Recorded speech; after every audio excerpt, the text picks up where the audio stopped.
Iron Man le pedía los apuntes. Elon Musk se copiaba de él en los exámenes. Con todos ustedes, Andrés González. Muchas gracias, muchas gracias.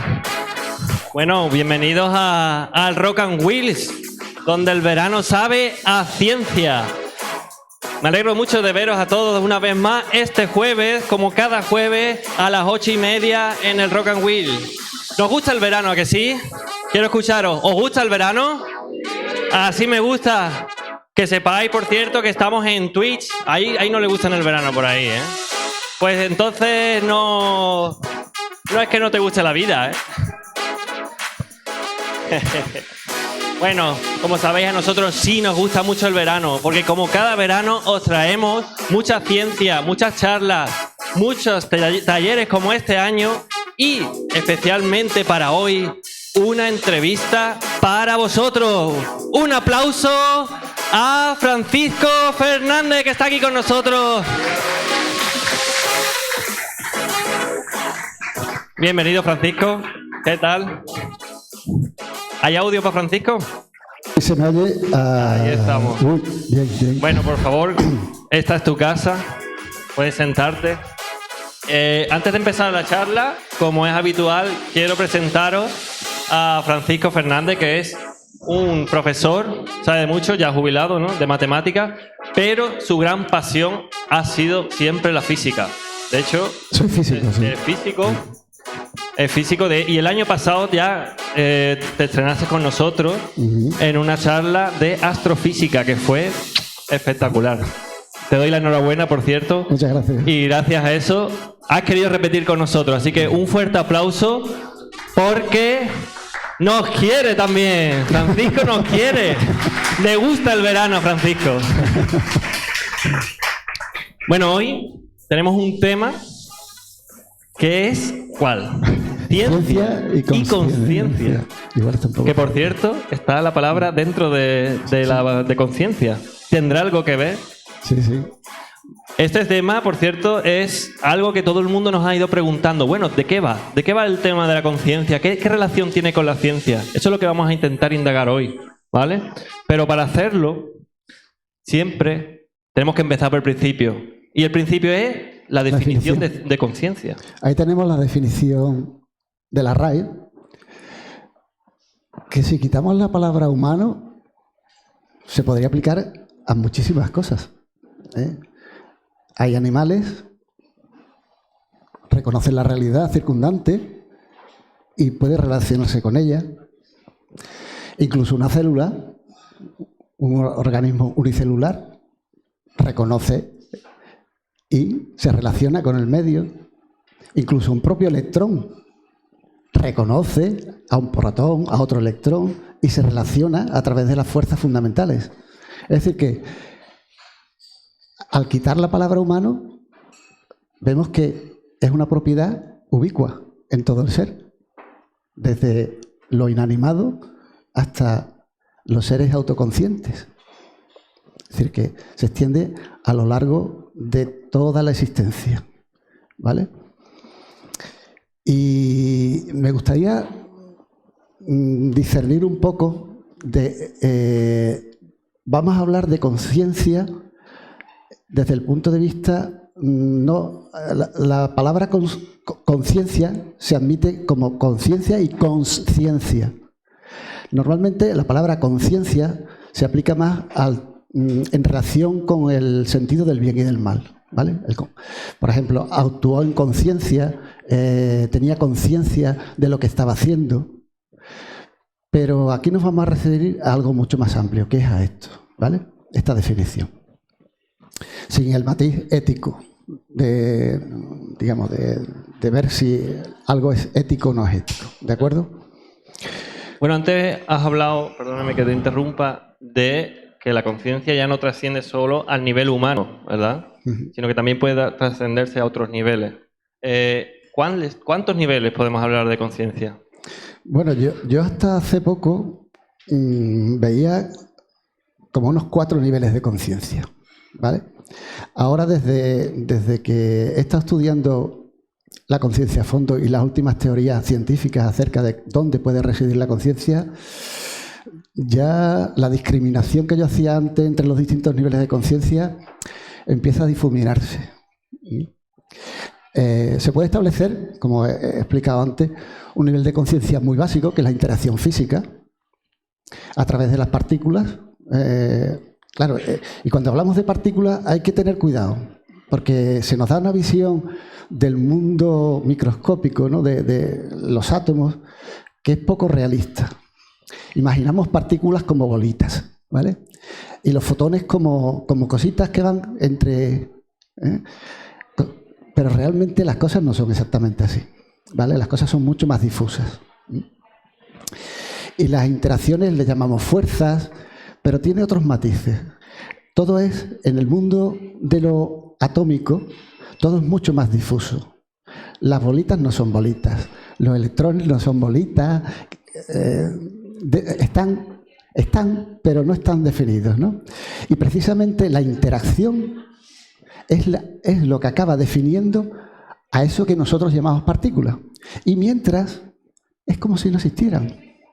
Hay una probabilidad de encontrarla en un sitio, pero está indefinido todo, ¿de acuerdo? Ese sería el primer nivel de conciencia, el de la propia interacción a través de las fuerzas fundamentales. La gravedad, el electromagnetismo, la fuerza nuclear fuerte, la fuerza nuclear débil. Esas para nosotros no pertenecen a nuestra experiencia porque solo se dan en el entorno del núcleo atómico. Entonces, nosotros nunca hemos tenido la experiencia de la fuerza fuerte. Solo si nos cae una bomba atómica a lo mejor tendremos una mala experiencia, o la última, ¿no? Luego está, podríamos llamar, cuando los sistemas se van complicando, sistemas naturales, y se llega a la vida, llega un momento en que se crean una serie de... cuando ya hay un sistema integrador de sensaciones a través de unos sentidos, hay un cerebro o un ganglio parecido a un cerebro, empiezan a aparecer patrones de conducta que se relacionan con las circunstancias del medio y se actúa en función de las circunstancias, que sería una especie de conciencia instintiva, ¿no? Pero llega un momento en que esos patrones de conducta no son suficientes. ¿Por qué? Porque ya el repertorio que hay de posibles conductas ante una misma situación es tan amplio que necesita algo más. ¿Qué es ese algo más? Pues los sentimientos. ¿Por qué? Un sentimiento en el fondo, ¿qué es? Una sensación física. Por eso decimos, me siento agobiado. Y te haces así, ¿verdad? Porque sientes en tu cuerpo, o estoy tan nervioso que me duele la barriga. Se crean sensaciones físicas que vienen determinadas por las decisiones que tomamos. Si la decisión es correcta, nos produce bienestar. Hemos tenido éxito en la elección del patrón de conducta. Si nos hemos equivocado, sensación desagradable. Claro, para eso hace falta ya desarrollar unas estructuras más avanzadas dentro de nuestro cerebro, que sean capaces de almacenar mucha más información. Almacenar precisamente esos sentimientos que han ido ocurriendo. De hecho, tanto la memoria como los sentimientos ocupan el mismo sitio, en el cerebro, el sistema límbico, ¿vale? La zona de hipocampo. Están juntos. Son de las primeras estructuras, las más básicas. Curiosamente, por lo menos tradicionalmente, se ha atribuido como algo, lo más elevado del ser humano, los sentimientos. Pues no, es lo más básico. Y lo compartimos con todos los animales, desde un reptil hasta una vaca o un delfín. Tienen sentimientos, son animales sensibles, sienten y padecen. O sea, es una crueldad maltratar a un animal. ¿Por qué? Porque siente igual que nosotros. Cuando ya la cosa se complica mucho, se desarrolla mucho la memoria, la capacidad de almacenar mucha información, empieza a aparecer lo que podríamos decir la programación mental. O sea, el individuo es capaz de programar y razonar sobre cómo debe actuar ante una situación, modelizando en su mente, creando como una fantasía dentro de su mente de lo que podría ocurrir y qué tendría que hacer para responder a esa situación, ¿no? Ahí aparece ya un razonamiento que lleva al ser a plantearse más cosas, claro, porque puesto a razonar puede pensar, bueno, y no solo cómo ataco a un animal para poderlo cazar y comérmelo, pero miro las estrellas y me planteo, ¿esto qué es? Y este mundo, ¿de dónde ha salido? Porque ve que los seres humanos salen de un nacimiento, o los animales igual, las plantas crecen. Bueno, ¿y de dónde ha salido todo esto? Empieza a aparecer el pensamiento trascendente. Y empieza la autoconciencia. Ya el individuo ha alcanzado una, digamos, madurez mental, una complejidad mental suficiente para ser consciente de sí mismo, de su entorno y plantearse acerca de todo eso, ¿vale? ¿Y cuál es el siguiente paso? El siguiente paso como ser humano es reproducir esto mismo, ¿no? Esa es la gran pregunta, creo que algunos se está haciendo ahora mismo. Todos estos niveles de conciencia, la hemos definido, la hemos categorizado, pero ¿podemos hacerla nosotros? Yo creo que el siguiente paso en la conciencia es la conciencia colectiva. Al igual que las hormigas funcionan como un único organismo, en que los individuos son individuos, pero el hormiguero funciona como un único individuo, como una única cosa. Y además tiene unas potencialidades que son imposibles de justificar por lo que son los individuos. ¿Cómo sabe una hormiga que va a llover? Pues lo sabe. ¿Cómo? Ni idea. Todavía se escapa a nuestro conocimiento, pero sabe que va a llover, porque coge y hace galerías para que pueda desaguar cuando llueva y no se inunde el hormiguero. Lo habréis visto los montoncitos que hacen las hormigas a lo mejor paseando por el campo, los días previos a la lluvia. Eso... Pero claro, no llega lejos. No sé si llegaremos a ese nivel. Esperemos. Bueno, entonces, volviendo a la pregunta, ¿crees, Francisco, que esto podría ser implementable tecnológicamente hablando? ¿Cómo podríamos construir artificialmente una inteligencia artificial con la conciencia, como entendemos? Hay que discernir muy claramente entre inteligencia y conciencia. De hecho, nosotros mismos hacemos labores inteligentes muchas veces sin conciencia de lo que estamos haciendo. Casi todos los que conducimos nos hemos dado cuenta que hemos ido alguna vez de una ciudad a otra sin darnos cuenta. Lo hemos hecho perfectamente, sin ningún problema. Y cuando llega dices, pues he llegado, pero no he sido consciente en todo el camino. Es decir, que la conciencia no es algo imprescindible para funcionar. Porque hemos estado en nuestros pensamientos y dices tú, si es que no me he dado cuenta, no he sido consciente en absoluto de todo el trayecto. ¿Vale? Entonces, por un lado está la inteligencia. Hemos hecho un proceso inteligente porque hemos reaccionado adecuadamente y con unos patrones correctos, pero no hemos sido conscientes. Hasta ahora, nosotros cuando hemos querido implementar la inteligencia en los ordenadores, ¿vale? Pues lo que hemos hecho es simular. Al principio no, al principio se hacían unos programas súper complejos y súper inútiles porque al final tenían poco de inteligente. En el fondo todo estaba programado, pero lo que hemos hecho es simular lo que ocurre en nuestro cerebro, la estructura que tiene nuestro cerebro. Y para hablar de ello vamos a repasar un poquito lo que es una neurona, que es el elemento básico. Aunque la neuroglía también tiene mucho papel, ¿eh? Y no se habla nunca de ello. Cada vez se hable más, pero tiene mucho que ver. Pero bueno, vamos a centrarnos en la neurona. La neurona básicamente tiene un núcleo, el soma, o sea, un cuerpo celular, que es el soma. Luego tiene las dendritas, que son como unas ramificaciones del soma. Y luego tiene un cordón nervioso que se llama axón, que se extiende desde unos centímetros hasta metros. Porque pueden llegar a recorrer distancias los axones tremendas. Y esas axones se dividen, se ramifican y se conectan con otras neuronas, ¿vale? Es importante recordar esta estructura de la neurona porque vamos a tratar de simularla luego matemáticamente. Las dendritas lo que hacen es recoger las conexiones del axón. Y el axón emite señales a otras neuronas por el mismo método, ¿vale? Uniéndose a dendritas. Si queremos simular una neurona, matemáticamente lo que hacemos es conectamos a un, digamos, elemento de cálculo básico que recibe señales de distintas entradas, hace un proceso de cómputo y produce una subfunción de salida que se conecta a otras neuronas, ¿vale? Entonces eso se hace mediante capas de este tipo, ¿eh? Tenemos una capa de entrada donde entra la señal que queremos analizar, luego una serie de capas ocultas que van a hacer un proceso que para nosotros va a ser transparente, ¿vale? No vamos a ser conscientes de lo que está ocurriendo ahí, y luego una capa de salida. ¿Qué va a ocurrir?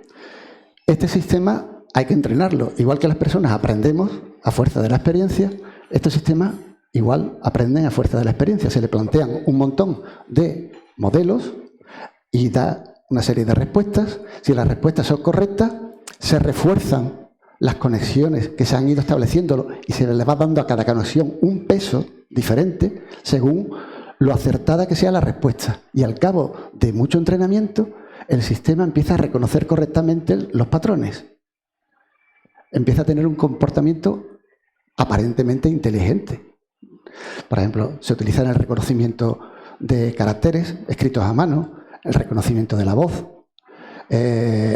multitud de tareas. De hecho, sistemas de redes neuronales muy profundos han llegado a jugar a juegos como el ajedrez o el Go, que es todavía más complicado, y vencer a un ser humano. Son muy inteligentes. Estos sistemas ya incluso son capaces de aprender a aprender. Necesitan enormes bases de datos que tengan que, digamos, alimentar a ese sistema para que vaya refinando todas sus conexiones, sus pesos en las conexiones, para que dé una respuesta adecuada. Pero esto significa, ahora va la pregunta, porque hemos hablado de inteligencia artificial, pero esto significa que la conciencia en la inteligencia artificial surge de la mera complejidad de la red neuronal o hay algo más detrás. No tenemos ninguna constancia de que estos sistemas sean conscientes. Sabemos que son inteligentes, porque responden inteligentemente y realizan acciones que podemos asociarlas a un proceso inteligente, pero consciente no sabemos. Yo lo dudo, porque el nivel de complejidad que tienen estos sistemas de redes neuronales ya veremos que no tiene parangón con lo que ocurre en cualquier cerebro de cualquier animal. No hace falta que seamos nosotros. La diferencia es abismal. Entonces, yo creo que los sistemas, estos simplemente son sistemas inteligentes, cada vez son más complejos, porque la parte de que teníamos de capas intermedias son cada vez más grandes, ¿eh? Se utilizan ya sistemas de millones de neuronas artificiales, millones y millones de neuronas artificiales y de capas en el proceso, ¿no? Pero conciencia... ¿Qué debería tener un sistema artificial o cuáles son los problemas que surgen de estas redes neuronales para que tú no pienses que no pueden producir conciencia? ¿Cuáles han sido los problemas? Más que problemas es que simplemente no tienen la suficiente complejidad, creo yo. El soporte de la conciencia se ha pensado siempre que era la complejidad del sistema nervioso, que había 100.000 millones de neuronas conectadas cada una con sus axones a otros tantas. Al final llegábamos del orden de 10 a la 16 conexiones, y ese proceso de complejidad en las conexiones y de cómputo que se puede realizar con todo ese sistema, se pensaba que eso podía generar la conciencia.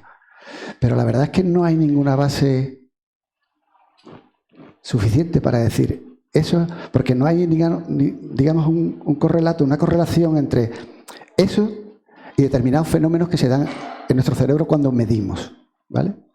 Por ejemplo, hay una serie de ondas Cuando nosotros hacemos un encefalograma, aparecen unos patrones de ondas y no hay forma de justificar eso de una manera. ¿Por qué aparecen esos patrones? ¿Por qué está sincronizado todo el cerebro? ¿Cómo es posible que esté sincronizado zonas que están demasiado distantes para la velocidad, digamos, de transmisión sináptica? Y sin embargo funcionan al unísono y generan momentos de conciencia. Ahí falta algo, ¿no?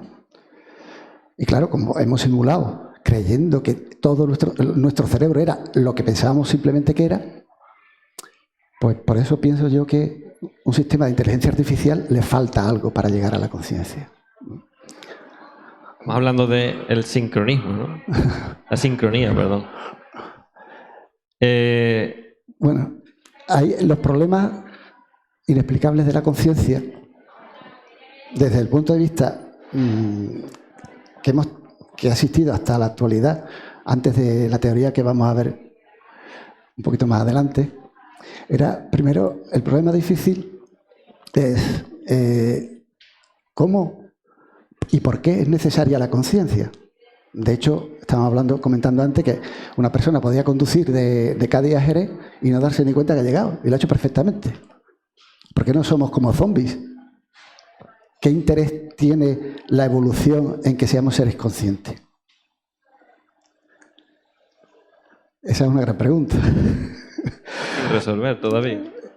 Porque si uno analiza cómo funciona en última instancia todo el universo y se da cuenta que no es más que interacción, y la interacción es información que se trasvasa de un lugar a otro, y eso que es una forma de conciencia, ¿no? A lo mejor el soporte de todo esto es que es la conciencia. O sea, que la conciencia está inserta en la estructura de la realidad. Es la realidad.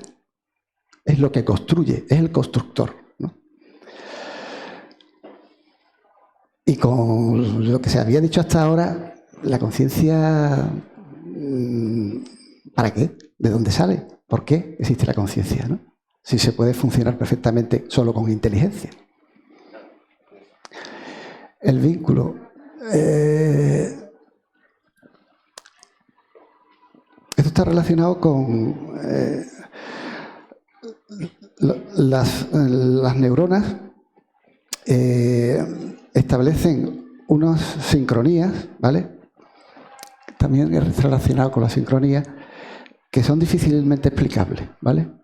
En su funcionamiento habría que buscar algo más que pudiese justificar cómo funciona. Y con las teorías que existían, faltaba.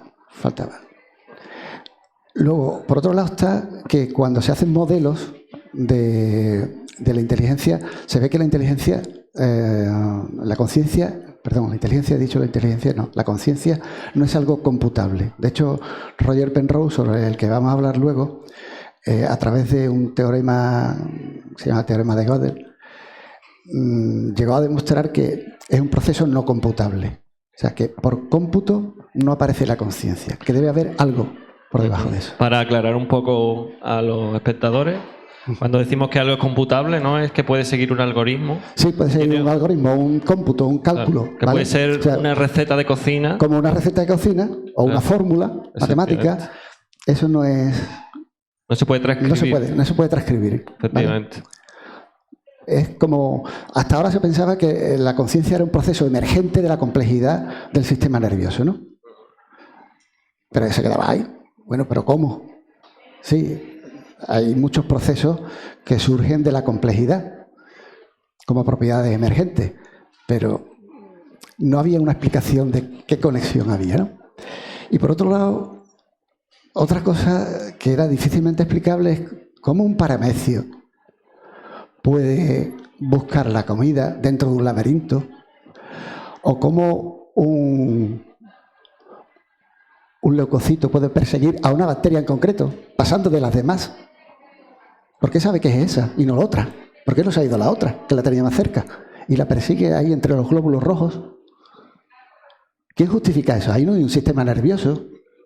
¿De dónde sale ese comportamiento inteligente? Tiene que haber... O más importante, ¿cuál es el soporte Claro, físico ¿cuál es el soporte de eso? ¿No? de esa conciencia? Porque ahí no hay un sistema nervioso, no hay ojos que estén viendo, Efectivamente. no hay un sistema de integración de los sentidos. ¿Vale? Entonces eso nos llega a intentar buscar cuál sería ese soporte, ¿no? ¿Dónde se aloja, digamos, la conciencia? Esto era lo que se pensaba hasta ahora, ¿no? Tenemos 100.000 millones de neuronas con 10 a la 14 conexiones, pues de esa complejidad pues surge el fenómeno de la conciencia. Y nos quedábamos ahí, como un proceso emergente. Las propiedades emergentes, no sé si han escuchado, son aquellas que no se pueden justificar en base a los elementos constituyentes del sistema. Son sistemas compuestos por unidades relativamente simples, pero que se organizan de una manera tan compleja que aparecen unas propiedades que no se pueden justificar en base a esos elementos constituyentes, ¿no? Y la conciencia pues se hacía lo mismo. La complejidad del sistema neuronal es tan grande que aparece una propiedad emergente que es la conciencia. Y ahí nos quedábamos. ¿Vale? Pero hemos dicho que nosotros no nos conformamos, ¿verdad? Hay que buscar un poquito más, ¿no?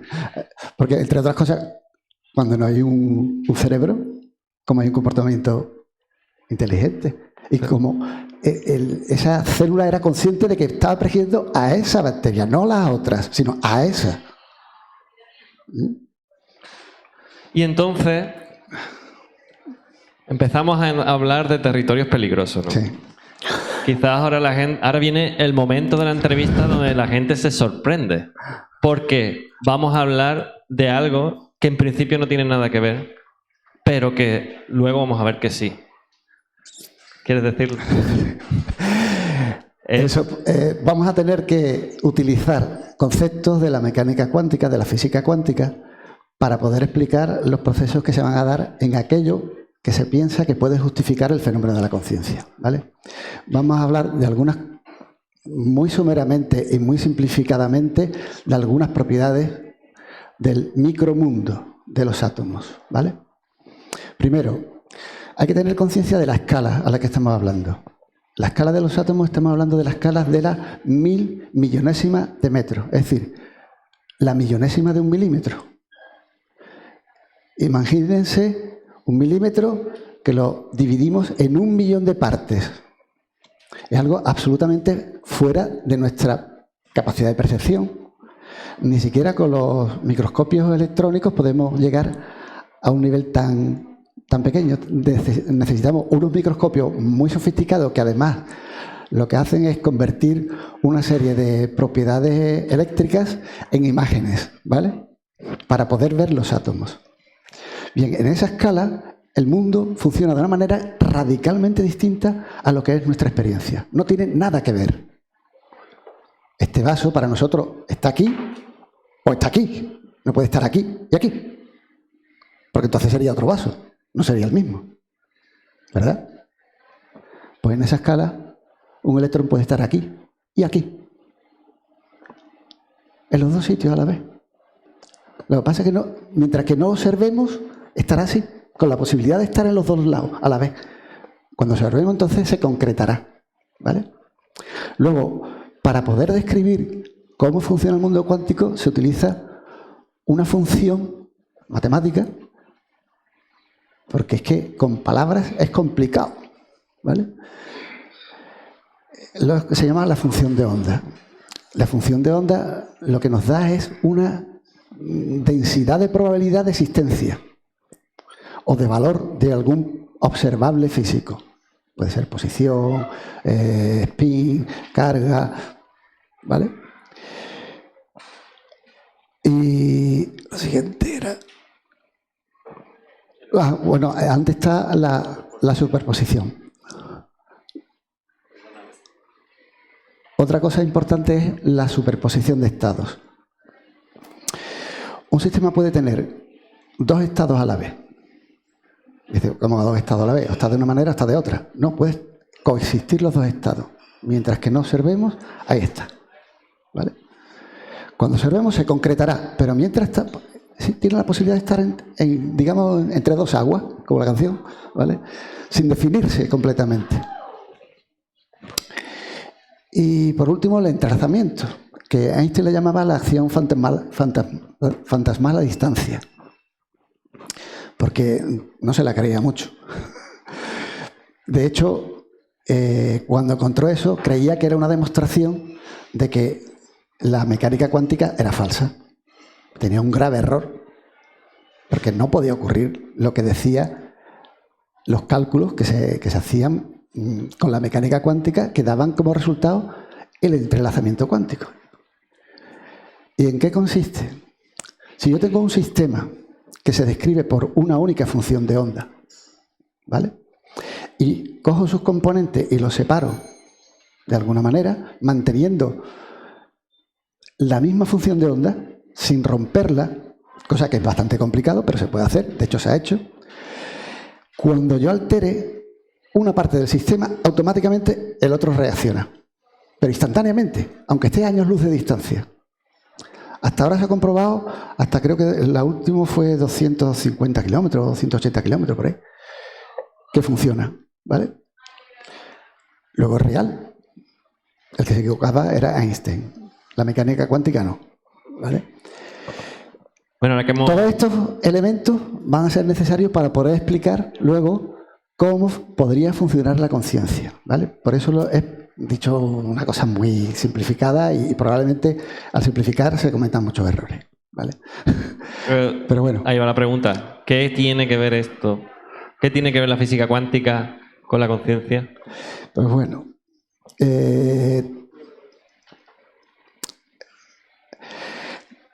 allá por 1900, creo que fue en 1989, Roger Penrose, un filósofo de la ciencia y físico,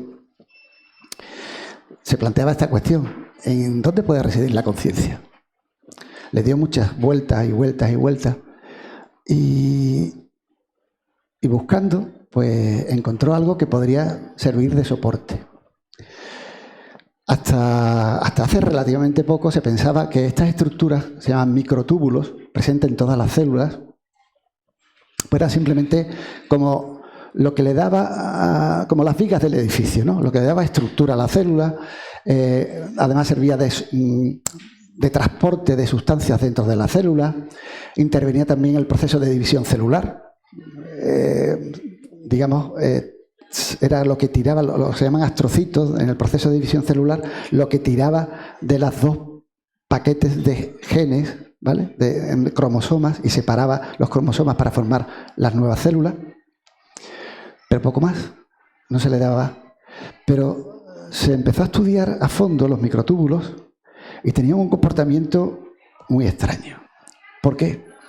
Porque transportaban sustancias dentro de la célula en ambas direcciones. Pero además la velocidad que la transportaban era variable, y variable en función de las necesidades. En función de las necesidades. ¿Y cómo sabe el microtúbulo qué necesidad hay? Y eso le dio pie a pensar, ¿estará ahí el origen o el soporte suficientemente complejo para que pueda dar origen a la conciencia en el cerebro? Y se puso a estudiarlo. El microtúbulo está formado por unas unidades que se llaman tubulinas. Son unas moléculas relativamente grandes, ¿vale? Que curiosamente tienen unas sustancias que probablemente algunas las conozcan. Por ejemplo, la tirosina. La tirosina que se produce en el tiroides, que es una hormona que regula un montón de procesos biológicos, ¿vale?, bioquímicos en nuestro cuerpo. Y curiosamente las personas que tienen déficit de tirosina suelen tener depresiones. Mire usted, está relacionado. El triptófano, que se toma precisamente cuando uno está un poquito así bajito de ánimo, ¿verdad? La fenilalanina, eso lo conocerán por el aspartamo. Dice, contiene una fuente, el edulcorante. Contiene aspartamo, que es una fuente de fenilalanina, también asociada con muchos procesos relacionados con la mente, ¿vale? Bien, pues esta molécula tiene la capacidad de autoensamblarse para formar los microtúbulos.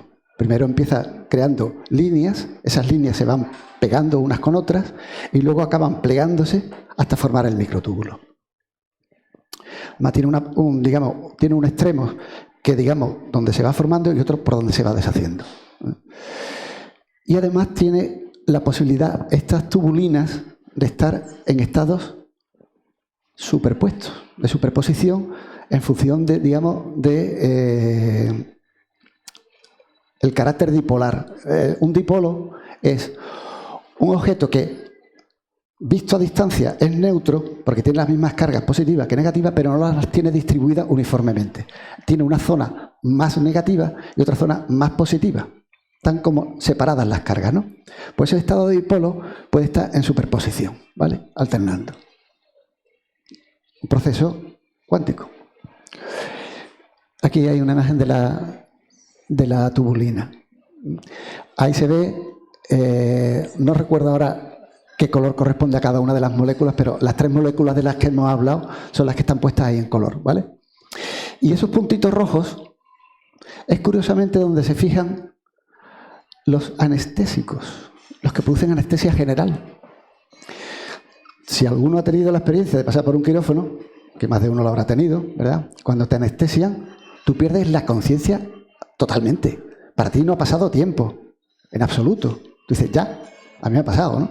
Hace poco tenía un problema de corazón, me tenía que anestesiar para, digamos, sincronizarme el corazón, que se me había desincronizado. Y digo, ¿cuándo vaya a empezar? Y dice, ya lo hemos hecho. Fue pop, pop. Para mí no pasó tiempo. Esa experiencia probablemente más de uno lo habrá tenido, ¿no? Y curiosamente se fijan ahí. Y además se ha estudiado un japonés que lleva estudiando el tema de la anestesia mucho tiempo y dónde se fija y cómo reacciona, ha visto que al fijarse ahí, los estados de superposición de los dipolos de tubulina se rompen. Es decir, un indicio de que la conciencia y los estados superpuestos de las tubulinas están relacionados. Todavía las teorías estas están muy en pañales, pero tienen muchos argumentos a su favor, ¿vale? Bueno, si tenemos en cuenta que en nuestro cerebro, me pilla un poquito de lado, tenemos 10 a la 11 neuronas, que son 100.000 millones, con 10 a la 3 sinapsis por neurona, es decir, 1.000, y 10 a la 2 transmisiones por segundo y por sinapsis, es decir, 100, ¿vale?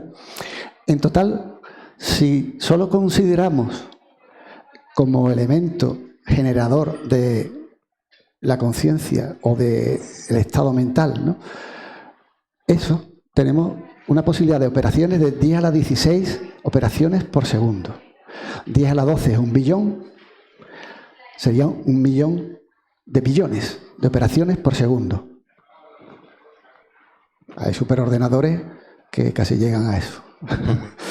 Esto de la forma, hemos dicho, contando con que eso viene a partir de la red neuronal. Claro, todo eso contando con la red neuronal. Claro. Pero, si tenemos en cuenta los microtúbulos, yo creo que te pasé...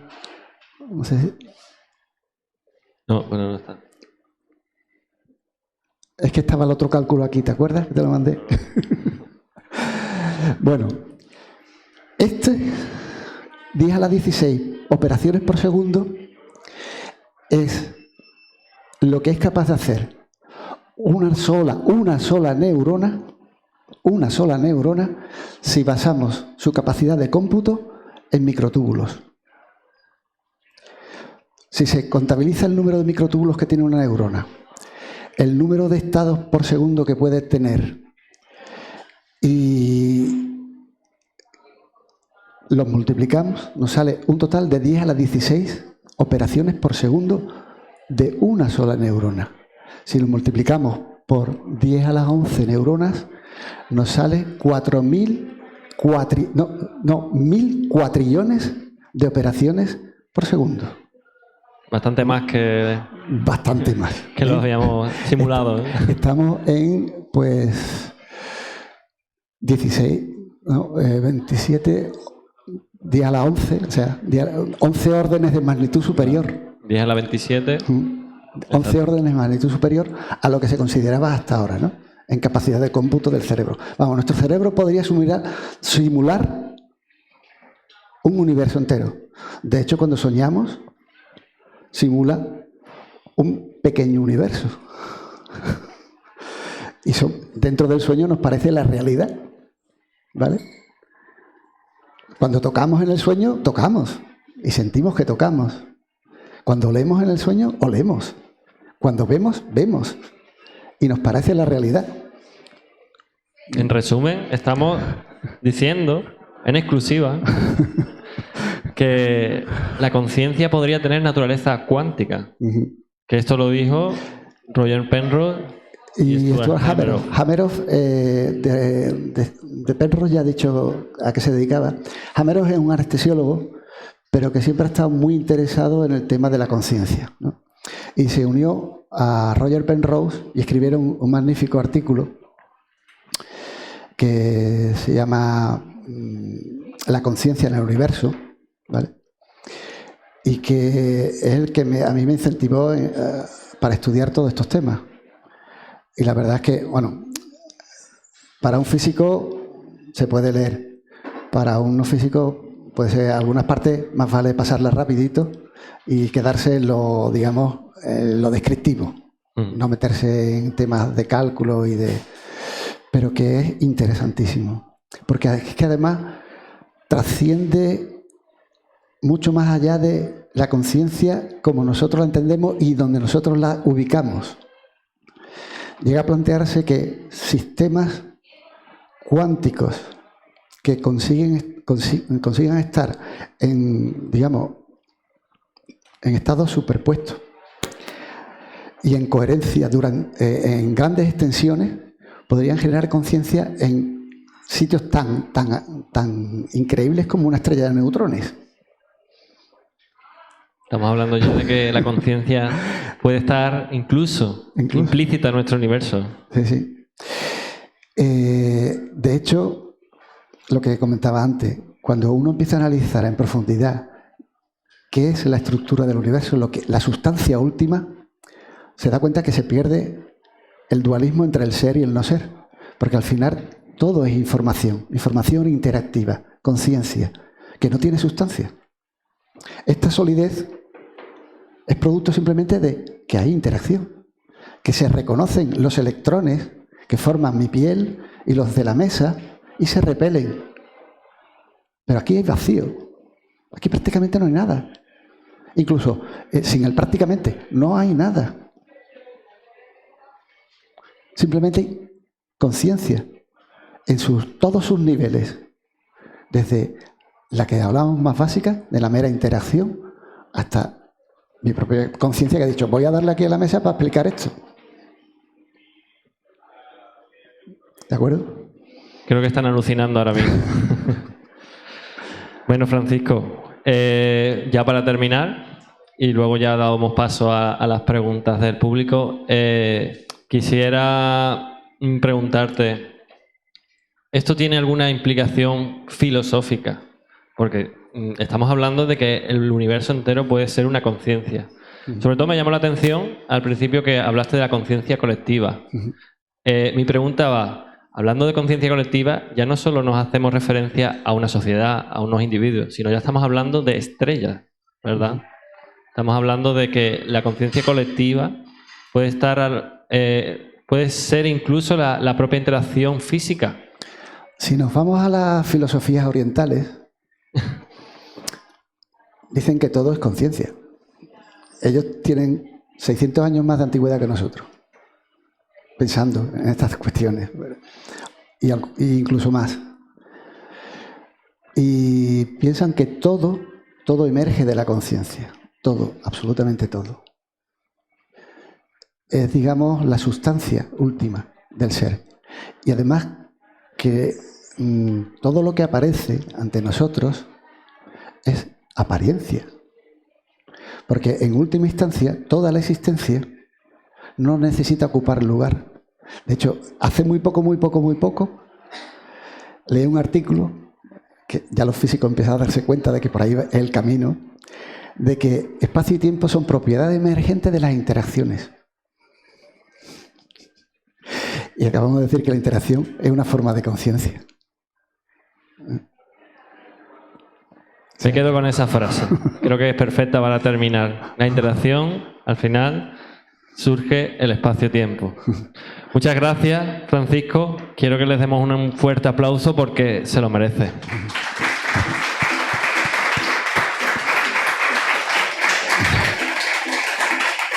Bueno, esto no acaba aquí, porque supongo que tendréis muchas preguntas en el aire, ¿verdad? Así que vamos a pasar a la parte del debate, en el que pasaré yo con el micrófono, me levantáis la mano, ¿vale? Y le haremos unas preguntas a Francisco. Espero que, seguro que lo responde perfectísimamente. Y si no, digo que no lo sé, no me corto un pelo. También no solo pueden ser preguntas, pueden ser aportaciones. Aportaciones, Sí, claro. sí, aportaciones, ideas. Así que, ¿alguien quiere abrir la lata? Vamos, Rebeca. Hola. Hola. Bueno, muchas gracias, Francisco. Yo en verdad quería hacer solamente una aportación porque preguntas tengo muchas, pero quiero esperar a ver si surgen y si no las pregunto después. Pero quería hacer simplemente una pequeña aportación porque esta puede ser que sea una de las charlas o entrevistas más complejas que hemos hecho hasta ahora en cuanto a entendimiento, ¿no? Es muy difícil de explicar algo tan complejo como eso, lo has explicado bastante bien, estoy segura de que hay mucha gente que quiere profundizar más en el tema, pero me gustaría aprovechar este momento para hablar de lo que es para un científico esto, porque al final hablamos de muchos temas que utilizamos en nuestro día a día, que nos interesa saber por nuestra economía, por nuestras propias decisiones, nuestro trabajo, nuestra salud. Pero aquí estamos hablando de una cosa súper extraña para todos, que es de dónde viene la conciencia. Y al final el ver y el estar avanzando con teorías en este ámbito de ser incluso capaces de hablar de esto, ¿no? Ver que la conciencia nos ha hecho capaces de hablar de esto. Estamos hablando de algo tan básico. Esto es lo que apasiona a un científico. O sea, muchas veces hay muchas veces que han surgido preguntas de ¿por qué un científico es tan... No sé si para una persona que no sea científica se piensa que a lo mejor el biólogo es súper biólogo y es amante del biólogo porque le encanta nombrar las partes de la célula. No, es por esto. El biólogo es apasionado de lo suyo porque cuando ve que el cerebro tiene una cualidad que puede estar en el resto del universo, es algo maravilloso, es algo espectacular. Y me gustaría que aprovecharais esta pasión, esta curiosidad intrínseca en el ser humano para hacerle todas las preguntas que queráis y podáis a Francisco, que seguro que entre todos podemos decir, porque yo sé que aquí hay gente que también sabe del tema. Y nada, solo quería decir eso.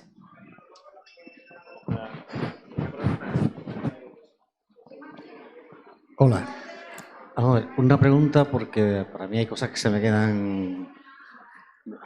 Me quedo fuera de lugar. ¿No?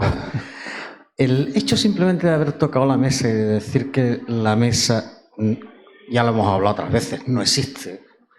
Bueno, no existe, ¿no? No, Ya. o sea, en nuestro plano no tiene que existir, teóricamente. Nosotros tenemos también puede ocurrir con el universo. Puede ser que el universo tampoco exista, simplemente sea una concepción, Verá, una forma de... No es que no exista, evidentemente es que lo que pasa es que está en un terreno, nosotros siempre nos basamos en dualidades, bueno, malo, grande, pequeño, ser o no ser, pero eso son meras apariencias. La esencia última del ser es el no dualismo. Esto está a medio camino entre el ser y el no ser. Lo que pasa es que desde nuestra perspectiva, esto es. Y nos puede pasar lo mismo con el universo. Con el universo entero, claro. Lo que hablaba antes. Puede que todo esto no ocupe ni lugar, ni tiempo. Solo sea una mera apariencia dentro de la conciencia universal, de la que participamos nosotros a través de esto que tenemos aquí. Perfecto, gracias.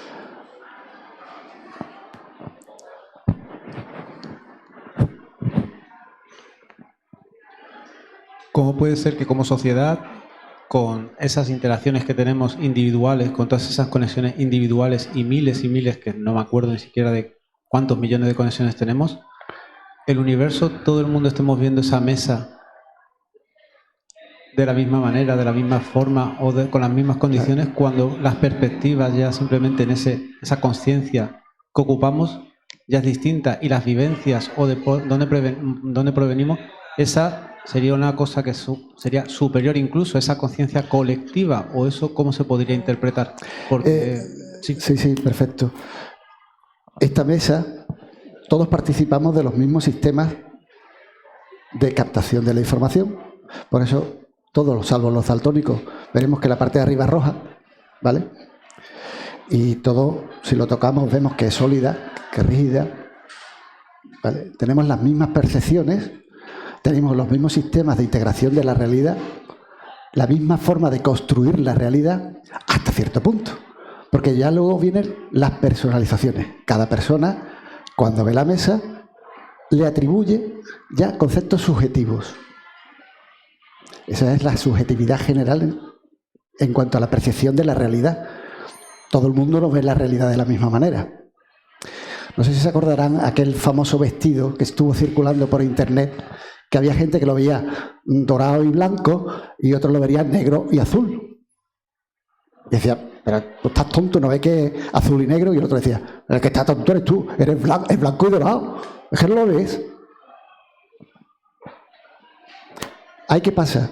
Que resulta que hay personas que tienen un sistema de percepción del azul diferente que otras.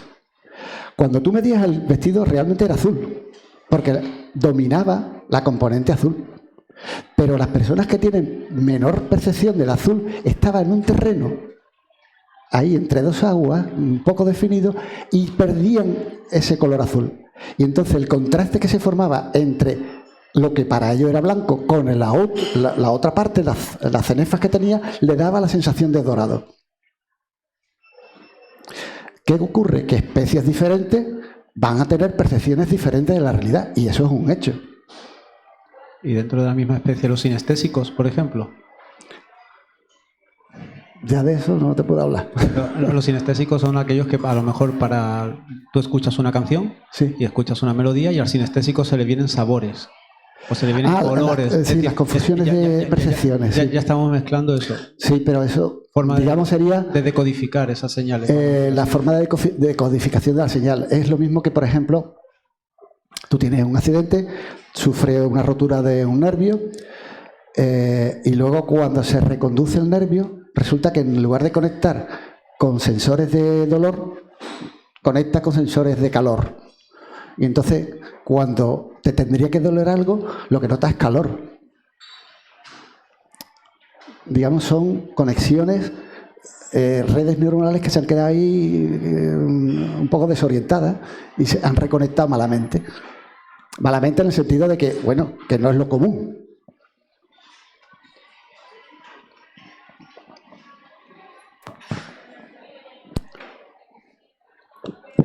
Por aquí, por el chat de Twitch, pregunta Manu. Dice, me he perdido un poco con lo de la tubulina y el triptofano, para ver si lo puedes explicar mejor. Y luego dice, por otro lado, ¿qué opina de la hipótesis del gen egoísta? Es decir, que realmente somos máquinas que buscan propagar genes y que los genes son la conciencia que intentan formar sociedades, genomas, y transmitirse juntos. ¿Los genes son los seres vivos realmente y todas nuestras decisiones que surgen en el cerebro son simplemente reacciones a estímulos? Bueno, en cuanto a la primera pregunta, lo que trataba de relacionar moléculas relativamente conocidas, porque aparecen en fármacos de uso común, ¿vale? Y en, digamos, patologías relativamente comunes, que están asociadas con situaciones mentales, ¿vale? Y son parte constituyente de esta molécula. Por otro lado, lo que puedo decir respecto a lo del gen egoísta, lo que está claro es que la naturaleza tiene un patrón de comportamiento, que es complejidad, conciencia. Toda la evolución se establece en esa senda. Desde que se formó el universo, que solo había dos tipos de átomos, hidrógeno y helio, se fue complicando la cosa a través de la evolución estelar, las explosiones nucleares, lo que se llaman supernovas, que generaron el resto de los elementos químicos. Esos elementos químicos llegaron a formar planetas. En esos planetas había la riqueza química suficiente para que apareciesen moléculas orgánicas. Esas moléculas orgánicas se complicaron cada vez más y llegaron a la vida. Y la vida se fue complicando hasta que llegaron a especies con capacidades superiores, como pueden ser los mamíferos, ¿vale? Muchas aves tienen capacidades superiores, son muy inteligentes las aves, ¿vale? Yo, de hecho, vi un documental hace ya mucho tiempo en el que un loro resolvía problemas tan complejos como los que era capaz de resolver un niño de 11 años. Y lo resolvía antes que el niño. El problema que tenía el loro es que su capacidad de memoria era muy limitada y cada vez que se le planteaba el mismo problema empleaba el mismo tiempo a resolverlo. El niño, como ya lo había memorizado, hacía pum, del tirón y lo resolvía, ¿no? Era la única diferencia. Y bueno, si ya llegamos a especies como los delfines o el ser humano, ese parece que es el camino, ¿no? Que lo importante sean los genes. Bueno, pues no creo, los genes es un elemento más dentro de la complejidad.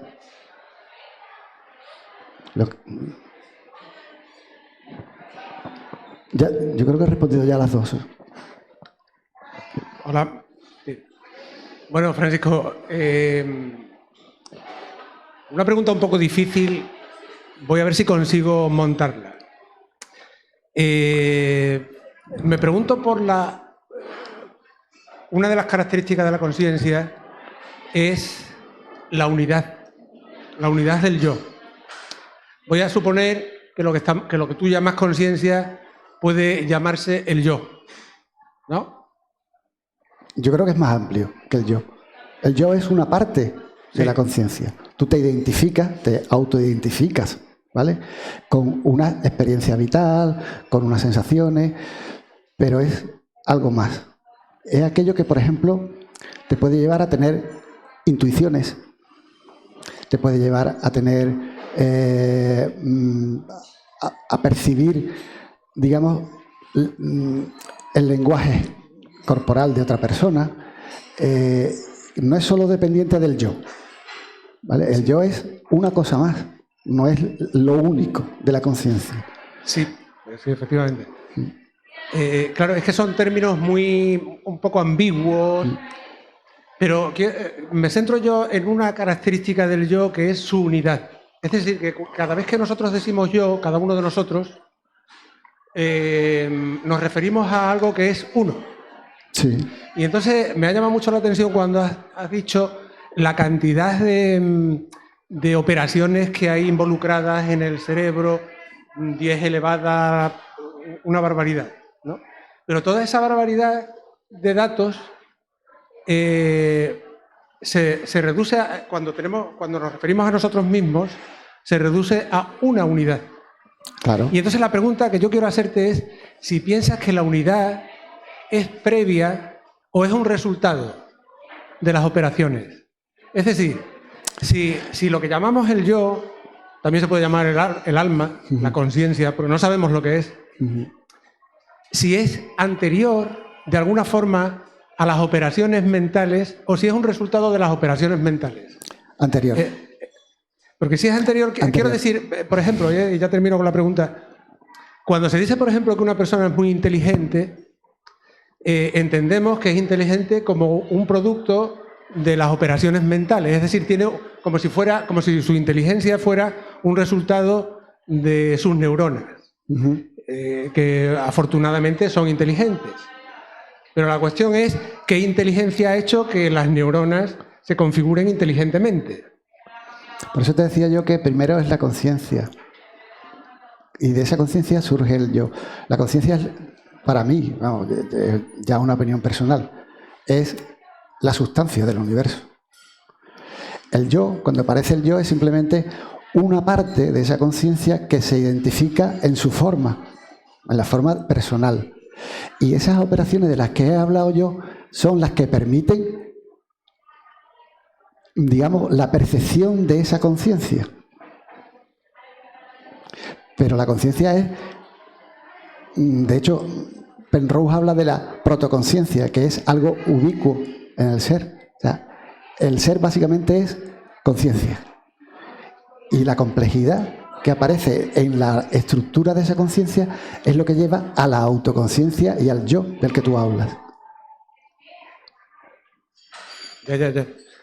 O sea, que entiendo que como que la conciencia fuera una realidad anterior, general. Sí, la única, lo que visualizarla de alguna podríamos forma, decir que es, flota en el universo y que se encarna en cada uno de nosotros en forma de yo. digamos, es el germen de lo que ha creado la espiritualidad. ¿Vale? Cuando se habla del uno absoluto, de Dios, los budistas del Dharmakaya, lo que están hablando de eso, de la conciencia universal, la que crea la estructura de la realidad. Vale, una última pregunta. ¿Tú crees, así a bote pronto, que sería posible, igual que has dicho que es posible el entrelazamiento cuántico y una visión de la realidad que contradice completamente nuestra lógica en principio, ¿no? Que sería posible un desdoblamiento del yo, es decir, que el yo, que he empezado yo diciendo, el yo es uno, cada vez uno, y el nuestro está dentro de nosotros y nadie accede a él, cada vez es uno, pero ¿sería posible que hubiera un desdoblamiento del yo? Que hubiera dos yoes. ¿En qué sentido? Es decir, una doble personalidad, como por ejemplo un esquizofrénico. Que si la unidad es una característica esencial del yo. Es decir, que si crees tú que el yo podría desdoblarse en dos. De hecho, hay personas que tienen una patología que se llama esquizofrenia y puede tener varias personalidades a la vez. Distintos yos, muy diferentes.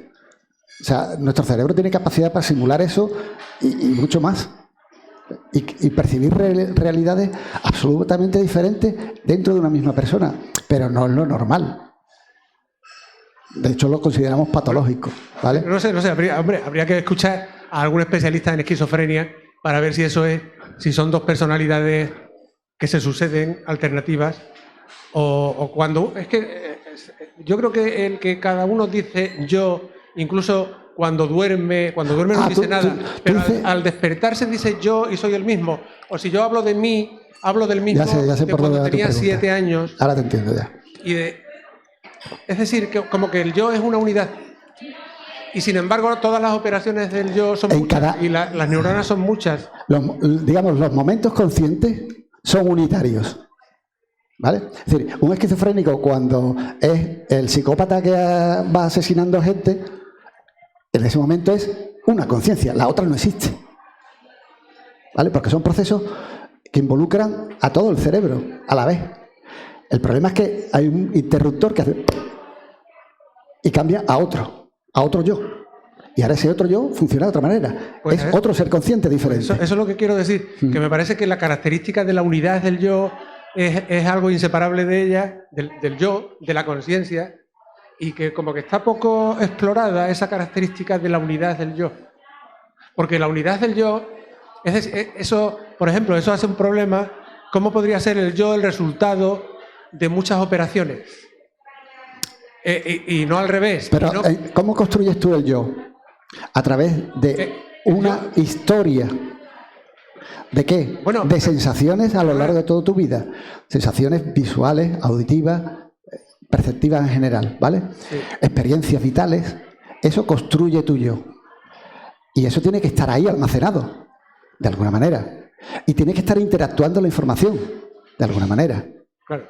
Y eso es lo que genera ese yo. Claro. Ese conjunto de operaciones que están ahí, soportándose por un sistema que sería el cerebro.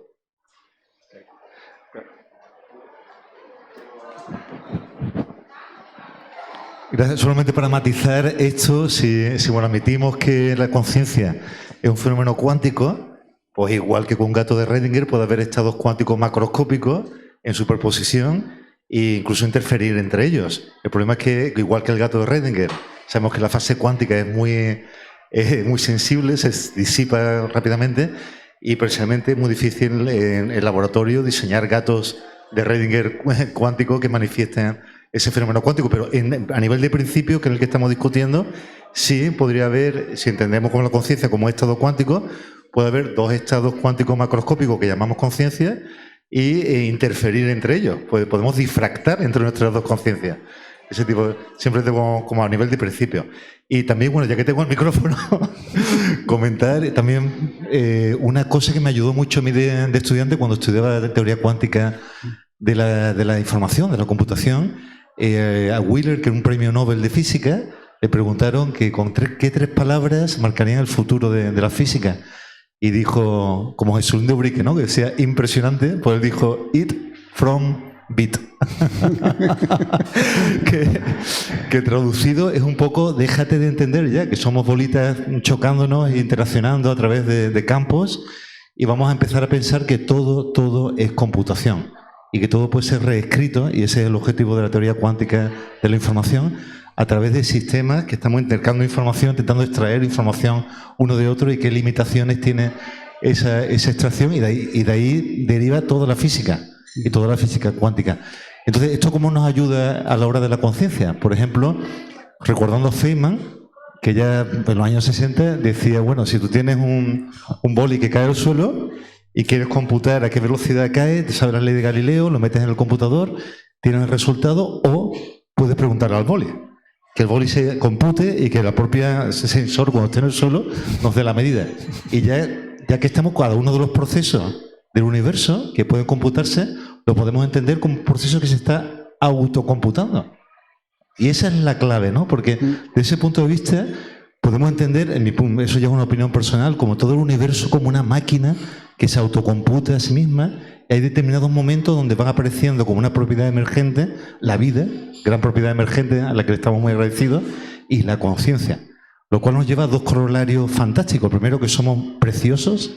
Después de 13.800 millones de años, que sepamos, estamos en el nivel más alto de conciencia sobre nosotros mismos, sobre el propio universo. O sea, somos como el cerebro del universo, ¿no? Somos la conciencia del universo. Somos capaces de preguntarnos y de hacer física y meter todo el universo en nuestro cáscara de nuez, ¿no? Pero sobre todo, y lo más importante, la gran pregunta es si vamos a ser capaces de ir a la siguiente transición de fase, a la siguiente propiedad emergente, que es tener la conciencia suficiente como para poder abrazar al planeta, generar la Carta de Derechos Ambientales del planeta Tierra, la cultura de la paz, y nos queda poco tiempo. Ojalá asistamos toda esa nueva transición de fase. Muchas gracias. ¿Qué opinas? Incluso el tema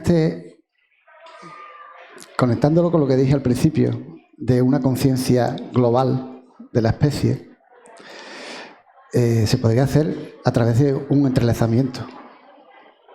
Porque el entrelazamiento de las mentes, de hecho, se da. Fenómenos paranormales, como la capacidad de leer el pensamiento de otras personas. Evidentemente no se lee palabras, sino son estados mentales. Tú lo que percibes es el estado mental de la otra persona. Y a veces hay personas que lo hacen con tanta claridad que es como si estuviesen pensando a la vez dentro de esa persona, ¿no? Si eso lográsemos nosotros a través de un sentido muy elaborado, muy cultivado de empatía, a lo mejor dentro de miles de años llegaríamos a una conciencia de especie, porque si no, el futuro, tanto tiempo, el futuro de la humanidad es nulo. Porque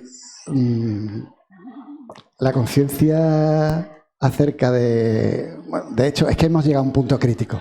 La evolución ahora nos plantea el siguiente reto, que es, vamos a ver, ya la selección a nivel individuo, ya eso está desfasado. Ahora, selección a nivel de especie. Si una especie no tiene la ética, la inteligencia y las capacidades necesarias para el siguiente nivel, se autodestruye. ¿Por qué? Porque adquieres conocimientos que están por encima de sus posibilidades. ¿Qué es lo que nos está pasando? Tenemos capacidades por encima de nuestras posibilidades de manejarlas. ¿Y qué hacemos? Burradas con ellas. Descubrimos la energía nuclear. ¿Qué acabamos haciendo? Bombas atómicas. Descubrimos la genética. ¿Qué empezamos a hacer? Virus de diseño. Descubrimos la inteligencia artificial.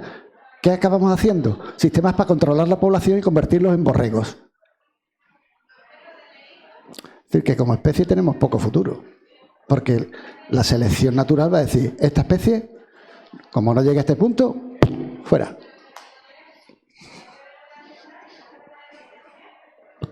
Vale. Varias cositas. Del chat de Twitch han mencionado también Malicia Dourden, que qué bonito es que esté el cerebro intentando entenderse a sí mismo, que es una cosa que también es un poco para reflexionar. Y bueno, después han hablado de, matizando, que no es lo mismo esquizofrenia que trastorno de identidad asociativo, que es un poco lo que han estado hablando. Yo no soy psicólogo. Exactamente. No estamos en de esto de psiquiatría. Y yo tenía una pregunta, que es, a nivel de la búsqueda de vida extraterrestre, me ha surgido la duda de, puede ser que estemos buscando seres similares a nosotros, materiales, pero podrían ser seres conscientes e inmateriales, que sean formas de energía de alguna forma. Bueno, sí, energía de alguna manera es material, aunque sea una energía menos sólida. ¿Entiendes? Que la inteligencia, vamos a ver, normalmente el universo funciona hasta donde nos llega el conocimiento de maneras similares. Las especies normalmente van a evolucionar en base al carbono. ¿Por qué? Porque es el átomo más versátil a la hora de formar moléculas complejas. Por lo menos a las temperaturas que se dan en planetas en torno a estrellas, ¿vale? Y donde hay la suficiente energía térmica y no en exceso para que se puedan formar estos compuestos. Es decir, que la evolución de aquí no es especial, seguro que no es especial. Cada vez que hemos creído que somos algo especial dentro del universo, la evidencia nos ha dado una patadita en el culo y ha dicho, no, que soy como, vamos, que no soy el centro del universo. Es decir, que la vida evoluciona en el universo en base, normalmente, al carbono. Luego, los derroteros que tome ya, como no lo sabemos, porque nosotros estamos en este nivel de evolución, no podemos saber otros niveles de evolución. Tendremos que llegar a ellos. Porque de momento solo somos capaces de alcanzar lo que somos capaces de imaginar. Si no somos capaces de imaginar algo, imposible que lo alcancemos. De hecho, así evolucionamos. Nuestro conocimiento, ¿cómo evoluciona? Imaginamos y luego comprobamos. Creamos teorías, las refutamos o no. Si nos sirven, hasta donde nos sirven, creemos que la realidad se construye de esa manera. Pero primero hay que imaginar. Ahora, de lo que no somos capaces de imaginar, eso no podemos alcanzar ahora nada. Bueno, un aporte respecto a lo que decía Rebeca al principio sobre cómo se comporta la ciencia y cómo se ha construido la charla sobre la conciencia, que a base de dudas y de cosas que, vamos, yo venía para acá con algo que era súper preestablecido de base y ahora venir para acá a decir, vale, sé lo que es la conciencia, sé lo que es la ciencia. Y luego se ha empezado a construir todo, pero en base a preguntas y a dudas y demás. Y es un llamamiento a la gente de mi generación que es científica, que el gran mal que tiene es el Twitter y esas movidas, que todo es polarización en base a una opinión preestablecida. Y por ser científico yo tengo que tener una opinión y tengo que saber esto, pero no dudan de si hay algo más o si hay dónde están los matices. Entonces creo que es bueno. Sí, eso es un gravísimo problema que tiene ahora la ciencia. Gravísimo, ¿eh? Muy gravísimo. Hay verdades absolutas en ciencia que son falsas, porque no hay ninguna verdad absoluta. Hay teorías. Además, el problema es que en la ciencia entra de lleno el dinero. Y sabéis que donde entra el dinero, todo se corrompe. Y eso es muy grave. Y hablo, por ejemplo, en la ciencia médica. Todo está protocolizado, ¿vale? Cuando ya el médico entonces no sirve. Coge un ordenador, dice, ¿qué te pasa? Mete los datos, dice, pum, este es el tratamiento. Ya no hay médicos. Tú ves, en general, habrá excepciones, naturalmente. Pero yo me fío de un médico de más de 50 años. Porque de uno de menos, digo, este es lo que le va a decir, lo que le han dicho los laboratorios, que van al negocio, claro. Esto y esto. Y muchas veces, porque cuando uno ya lee artículos científicos de verdad y cómo se investiga una cosa y cómo se investiga otra, y qué es lo que dice la farmacéutica y qué es lo que dice un investigador independiente, dices tú, aquello no encaja, ¿vale? Y por eso tengo preguntas que hacer, no afirmaciones. Estamos hablando de que tanto el hormiguero se comporta como con conciencia, ¿no? Como entidad de conciencia, el cerebro tiene conciencia aparte, el universo es una conciencia. el cerebro es capaz de generar universos a su vez. Entonces hay una teoría física que la pregunta mía es si se ha afirmado, se ha desmentido o sigue siendo teoría en cuanto a lo que la física dice, que es como que el universo tiene comportamiento fractal. Es decir, que una vez que va aumentando de escala, llegas al universo, el universo a su vez tiene, si te alejas todavía más, comportamiento de átomos, a su vez puede generar también otros seres humanos de un nivel superior o algo, o un tipo de especie de ese calibre. Bueno, ¿hasta qué punto? Bueno, evidentemente el funcionamiento de la naturaleza es fractal. Ya, la propia evolución de la vida, ¿no? Cómo se genera las estructuras vivas, ¿no? Es un proceso de repetición de unos procesos de síntesis que van creando la estructura de una manera, en un proceso que es repetitivo, de síntesis, una vez y otra vez y otra vez y otra vez. Y van creando la estructura de un árbol, de una persona o de un gato, ¿vale? De hecho, para modelizar ahora mismo en un ordenador ambientes naturales, lo que se utiliza es construcción fractal. Se puede, mediante fractales, se puede generar una nube, un árbol, un paisaje, ¿vale? Y la pregunta ya a raíz de esto, y la última ya, es que si pudiese ser físicamente que tuviésemos nosotros, por ejemplo, igual que decimos que los átomos tienen, o los electrones tienen comportamiento cuántico, que si nosotros a otra escala superior también pudiésemos tener comportamiento cuántico. Es decir, que a lo mejor algún ente de una escala muchísimo más mayor que la nuestra o a nivel tamaño universo pudiese ver que nosotros nos comportamos a nivel cuántico y que nosotros estuviésemos en otro sitio también a su vez. Pregunto si eso ha hablado algo la física o se me acaba de ocurrir ahora mismo a mí o algo. Si lo has imaginado, puede que sea. Habría que comprobarlo, ¿eh?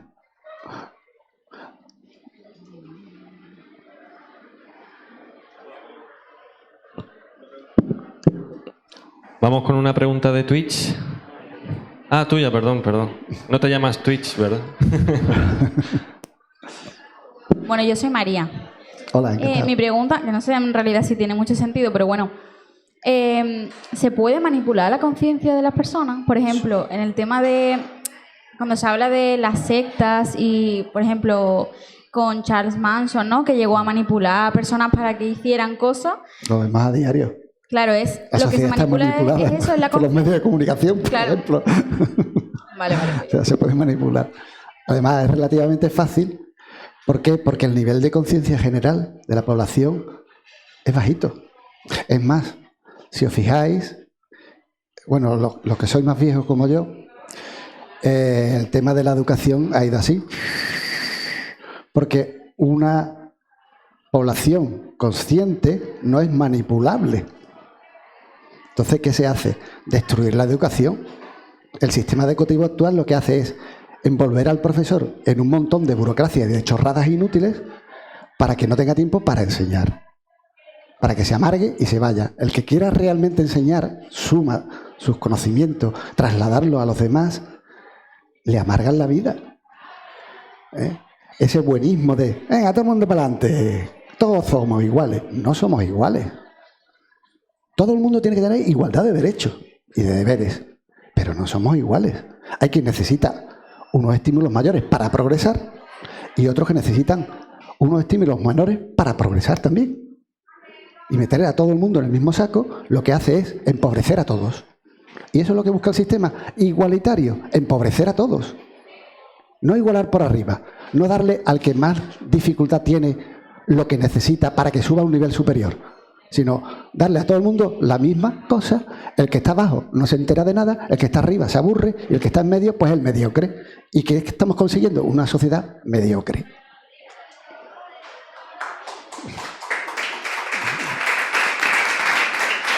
Muchas gracias, Francisco. Vamos a ir con la última pregunta, ¿vale? Y ya damos por finalizada la charla. Hola, otra pregunta quiero hacerte. Hemos hablado de física cuántica, hemos hablado de cerebro. A mí me gustaría ir a otro área un poco intermedia, poniendo, por ejemplo, el caso de muchas plantas que tienen Bueno, pues no sé si sabéis, si yo digo el olor a césped, seguro que todo el mundo le viene el tirón a la cabeza, ¿verdad? ¿Por qué cuando se corta el césped genera ese olor? ¿Qué sentido evolutivo tiene que la hierba cuando se corta genere ese olor? Pues curiosamente se ha descubierto que no es otra cosa que un mecanismo de defensa muy inteligente, porque es una serie de hormonas que se liberan al aire para llamar a carnívoros que se coman a los herbívoros que la están atacando. O sea, ya no es simplemente uso mucha energía para generar un veneno, que a veces me funciona y a veces no, dependiendo de lo grande que sea el bicho que me está comiendo, sino que ahora voy a ser más inteligente, voy a usar poca energía para simplemente soltar feromonas y que otro me haga el trabajo. En una planta que no tiene cerebro ni tiene sistema nervioso. Entonces, me parece una aplicación bestial esta teoría sobre cómo una planta que tiene microtúbulos puede tener esa conciencia y esa inteligencia que siempre pensamos un poco es cosa del cerebro, ¿no? Porque la inteligencia cerebral, todo el mundo relaciona esas dos cosas. No puede decir que una planta es inteligente, eso no está bien dicho. Lo es. Entonces, no sé, eso me lleva a pensar, bueno, si entonces esto ocurre en las plantas también, ocurre en el linfocito, en las células que van a atacar a esa bacteria concretamente, ocurre en el virus, que eso es otro tema, pero el virus ni siquiera se considera vida o sí, no se sabe, y también es capaz de hacer eso, es capaz de elegir, de llevar a cabo una estrategia, es capaz de evolucionar, ¿no? Y luego llegamos al punto de incluso entre átomos puede haber conciencia, eso me lleva a pensar. Entonces, esta mesa, por ejemplo, también tiene conciencia. Es conciencia. El techo también es conciencia. No es que tenga, es conciencia. Es diferente. Entonces, esa es la pregunta: ¿tenemos conciencia o somos conciencia? Porque a mí me da la sensación de que no es que tengamos esa cualidad, sino es que esa cualidad nos tiene a nosotros. Exactamente. Eso es súper bonito verlo de esa manera. Es como todo lo que nos rodea, no solamente los seres inteligentes, los seres vivos, son los que manejan el mundo o el universo. Es que todo, absolutamente todo lo que existe en él está conectado por la conciencia. Es conciencia. Pues muchas gracias, Francisco, porque me voy a mi casa súper filosófica y me siento como Pocahontas ahora mismo, pensando que hasta las piedras son importantes. Muchas gracias, de verdad. Muchas gracias, Francisco, por esta maravillosa charla. Me da mucha pena cortar este debate tan interesante, pero todo al final tiene un fin. Sí. Pero antes de terminar... Lo permitimos, ¿no? Venga, última pregunta, vamos. Sí. Gracias. Es referente a lo que has estado hablando de la conciencia, la educación, la mediocridad. Yo me voy un poco a lo que es la mente colmena. Las abejas, las hormigas funcionan en un mismo sistema que esa mente colmena, entiendo que es la que en su momento también definía al ser humano para llegar a donde hemos llegado, y que relacionándolo con lo que has dicho, de que la sociedad poco a poco nos va inculcando una serie de sistemas y de ideas, esa mente colmena se dispersa y esa colectividad que debería de formar toda la raza se pierde. Claro. ¿Sí? Es que el poder no le interesa a la colmena. Claro. Es que la mente colmena también es el funcionamiento interno de cada cuerpo, entiendo. De hecho, la especie humana tenía una conexión mucho mayor cuando existía en la época de cazadores-recolectores, en forma de tribus pequeñas. El nivel de integración consciente probablemente era mucho mayor que ahora. Es más, el lenguaje ha sido un motor social, pero una traba a la vez. Porque ¿cuándo se nos ocurren las mejores ideas? Cuando no estamos hablando internamente. Cuando estamos en pleno relax. Por lo menos a mí todas las ideas interesantes que se me han ocurrido a lo largo de la vida es cuando no estaba pensando en ellas. Es cuando no estaba verbalizando nada. La palabra es un freno de la conciencia. Por eso hay que tener la mente calladita y usarla solo para lo necesario. Calladita. Dos orejas y una boca nos dieron, ¿no? Gracias. Nada. Bueno, ya terminamos. Muchas gracias por vuestras preguntas. Pero antes de terminar, me gustaría agradecer públicamente a todos los mecenas que nos han hecho posible traer, por ejemplo, a Francisco aquí o ofrecer toda la charla. Charlas que, por cierto, volvemos la semana que viene. La semana que viene hablamos de un tema bastante polémico últimamente, que se ha hablado a nivel incluso de los gobiernos, ¿no? Democráticamente. Este tema es las macrogranjas y precisamente Rebeca Millán nos va a hablar de por qué, de si hay cuáles son las ineficiencias, ¿no?, que se producen en las macrogranjas, cuáles son los problemas medioambientales que se pueden dar en las macrogranjas. ¿Es verdad todo eso que nos llegan al final, que nos llegan en forma de noticias? Si queréis saber más, lo único que tenéis que venir aquí es el jueves, ¿no?, a las 8:30 en Dico, como siempre. Es fácil de acordarse. Así que, bueno, os animo a que nos acompañéis todo el verano porque nosotros os queremos mucho. Y al igual que, como he dicho, os queremos a los mecenas, que con su gran valiosa contribución nos permite seguir adelante. Pero nosotros os agradecemos a cambio por ello y queremos daros recompensa por ello. Por ejemplo, por €1 que nos donéis, nosotros os consideraremos parte del equipo y os daremos una chapa que os identifica como tal. Por €2 recibiréis un marcapágina, por 5 un imán de nevera, incluso votaréis para las charlas del año que viene, participaréis en ese proceso. Por €10 una lámina en A4, €20 conseguiréis una camiseta como esta, que está muy chula, o como, bueno, esa es la misma, ¿eh? O como esa.